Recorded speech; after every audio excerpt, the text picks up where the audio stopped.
News, सच जरूरी है। नमस्कार, एमएनएस न्यूज लाइव में आप सभी का स्वागत है। मैं हूं आपके साथ अर्शी अंसारी। आइए देखते हैं देश और दुनिया की तमाम बड़ी खबरें।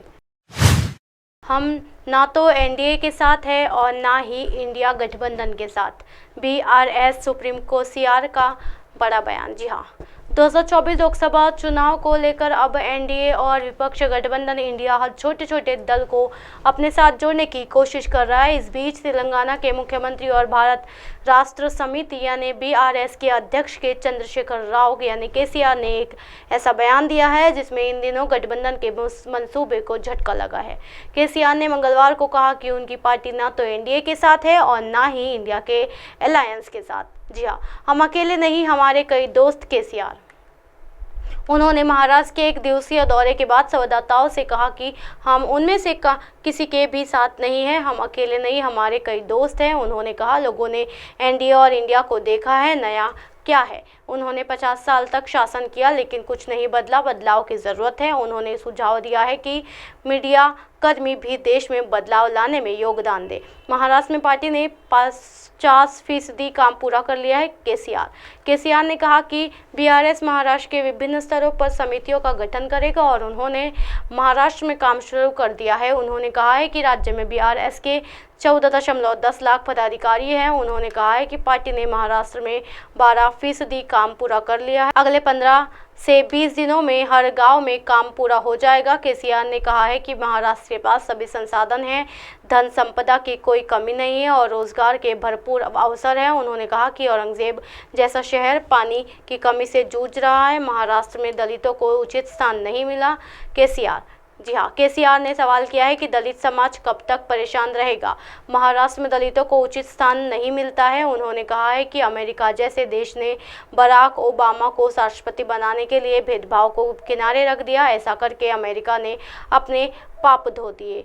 अंबाबाई मंदिर में पूजा अर्चना की। जी हाँ, विशेष विमान से कोल्हापुर पहुंचने के बाद उन्होंने महालक्ष्मी माता अंबाबाई मंदिर में दर्शन किए और पूजा अर्चना की। केसीआर ने बाद में वाटेगांव का दौरा किया और प्रख्यात कवि और लेखक अन्नाभाऊ साठे की 113वीं जयंती के अवसर पर आयोजित किए सार्वजनिक बैठक में भाग लिया। उन्होंने मांग की कि केंद्र को साठे और भारत रत्न से सम्मानित किया जाना चाहिए। केसीआर ने अन्नाभाऊ साठे को महान कवि बताते हुए उनके साहित्य का राष्ट्रीय और विदेश भाषाओं में अनुवादन करने का आह्वान किया। केसीआर ने कोल्हापुर में छत्रपति साहू महाराज स्मारक का भी दौरा किया है। आर्ट डायरेक्टर नितिन देसाई की आत्महत्या पर डिप्टी सीएम देवेंद्र फडणवीस ने जताया शोक, कहा अभी सोचा भी नहीं था। जी हाँ, मशहूर आर्ट डायरेक्टर ने बुधवार सुबह कर्जत के एनडीए स्टूडियो में आत्महत्या कर लिए। कथित तौर पर आज उनके स्टाफ ने उनके स्टूडियो में लटका हुआ पाया। मशहूर कलाकार के आकस्मिक निधन ने न केवल फिल्म इंडस्ट्री बल्कि राजनीतिक जगत को भी हिलाकर रख दिया है।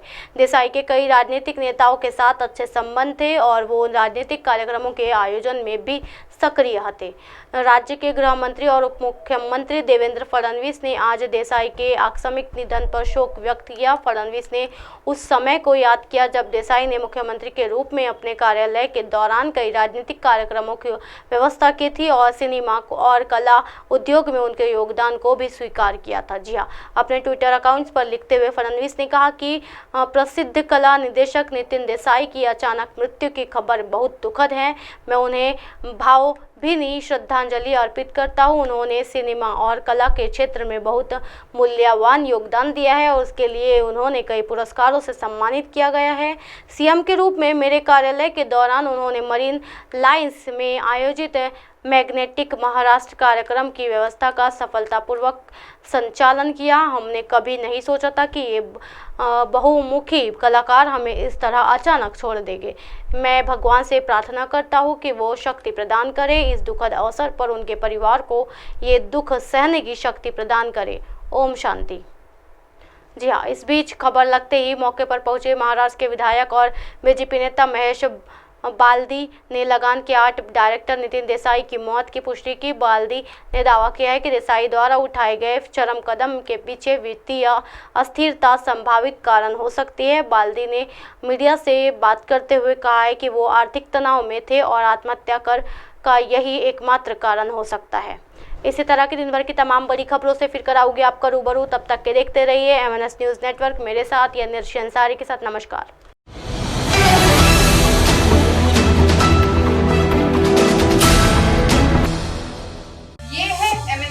नेटवर्क और आप देख रहे हैं MNS न्यूज।